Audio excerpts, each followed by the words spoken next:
நேற்று ஒரு ID training institute founder வந்து எனக்கு கால் பண்ணியிருந்தாங்க. இது மாதிரி எனக்கு டிஜிட்டல் மார்க்கெட்டிங் சர்வீசஸ் வேணும். ஸோ நானும் அவங்க பிஸ்னஸை பற்றி புரிஞ்சுக்கிறதுக்காக நான் சில கொஸ்டின்ஸ்லாம் கேட்டேன். அப்போ அவர் சொன்ன ஒரு விஷயம் என்னன்னா 2 to 3 இயர்ஸாக நாங்கள் வந்து டிஜிட்டல் மார்க்கெட்டிங் ட்ரை பண்ணிட்டு இருக்கோம். நிறைய வந்து டிஜிட்டல் மார்க்கெட்டிங்ஸை மாற்றியாச்சு, ஆனால் லீட் ஜென்ரேஷன் இம்ப்ரூவே ஆக மாட்டேங்குது அப்படின்றத வந்து ஷேர் பண்ணியிருந்தாரு. இதை கேட்டதை நான் அவர்கிட்ட லைக் எதனால் வந்து உங்களுக்கு அது இம்ப்ரூவ் ஆகலை, எதனால் வந்து இத்தனை டிஜிட்டல் மார்க்கெட்டர்ஸ் கூட ஒர்க் பண்ணி இம்ப்ரூவ் ஆகலன்னு ஒரு டவுட் இருந்தது.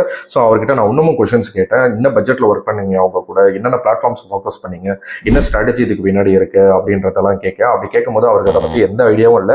நான் மந்த்லி ஒரு 4 to 5,000 அவங்களுக்கு பே பண்ணுவேன், இன்க்ளூடிங் அவங்களோட சர்வீஸ் சார்ஜ் அப்படின்றத சொல்லியிருந்தாரு.